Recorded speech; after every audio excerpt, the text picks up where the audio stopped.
Wisconsin voters are casting their ballots right now, as we speak, in what is potentially the most consequential election of 2023. And it's only in February, one you probably haven't even heard of. It is the primary for an open seat on the state Supreme Court. Typically, this kind of race wouldn't garner much attention, but in this case, the race between two conservative and two liberal candidates is a chance for progressives to flip the balance of power in what is now a 4-3 conservative court. The top two finishers in today's primary will advance to a general election in April, and those results could quickly have local and national implications for this very crucial swing state. An ideologically liberal Wisconsin Supreme Court would revisit some recent conservative wins that blocked the use of ballot drop boxes and protected gerrymandered legislative maps that heavily favored conservatives. And the court is set to hear a lawsuit that could look to throw out the state's 1849, not 19, 1849 law banning abortion in nearly all cases. So you can understand why millions of dollars have been poured into this election. It's expected to be the most expensive election for a single state Supreme Court seat in U.S. history. Republicans need to spend big to get out the vote in an off-year election when their biggest motivating issue, overturning Roe versus Wade, has already been achieved.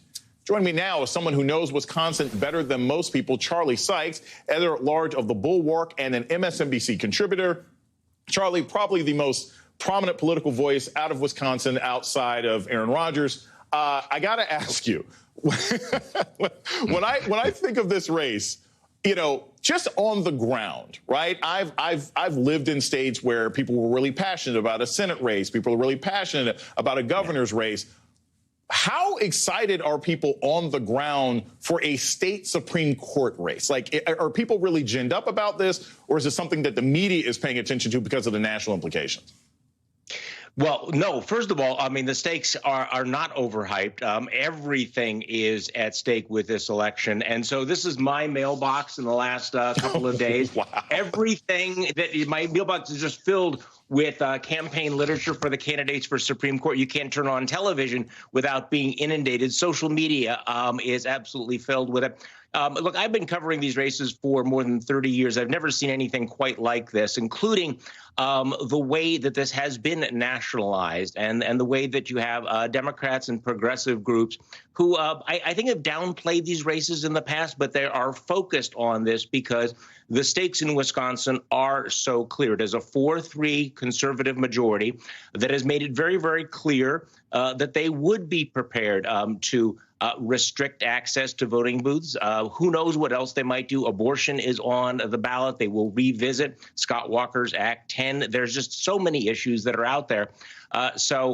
Tonight's race is officially, as you know, Jason, nonpartisan. There is nothing actually nonpartisan about it. The literature that I'm holding up here is nakedly political. You have, to the two conservatives who are fighting against one another rather bitterly, are vying with one another in saying exactly how they would rule on abortion, exactly what they would do on these various issues.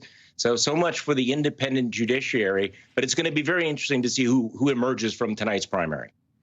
So, Charlie, that's one thing that sort of gets me, and it's the larger sort of philosophical question at play here.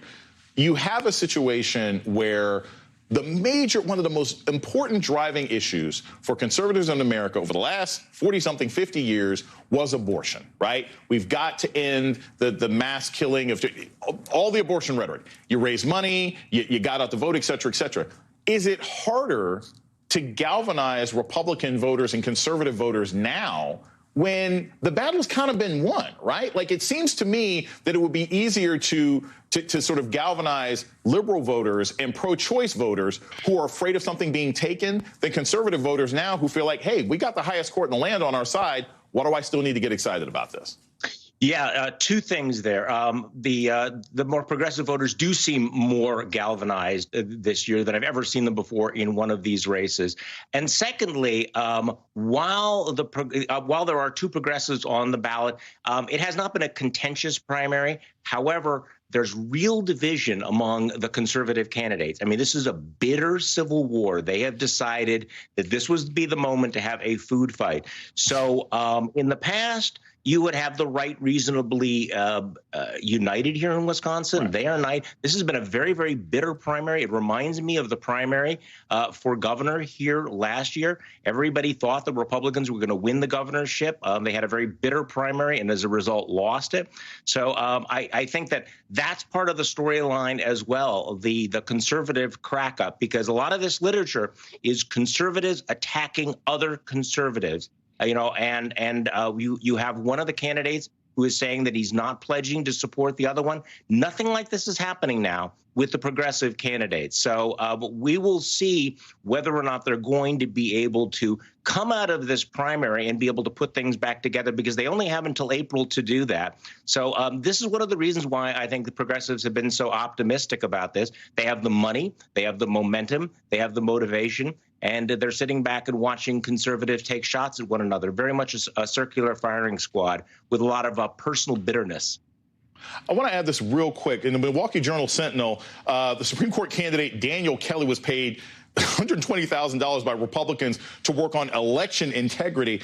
Where does just really quick, where does the role of the 2020 election come into play? Do you still have Republicans very quickly saying, hey, look, I won't support anything that doesn't have Trump? Like, where's that playing out in this race right now? This is very divisive, and that story just broke in the last couple of days. So if Dan Kelly, who has been a Supreme Court justice in the past, was defeated for re-election, so he's already lost a statewide vote, if he wins the primary tonight, I think he will be very vulnerable, particularly because of the role he played in election denialism, taking the $120,000 and his role with the fake electors. So that is going to be a huge issue in the general election if he survives the primary tonight. Charlie Sykes, thank you so much for joining us from Wisconsin. Appreciate it.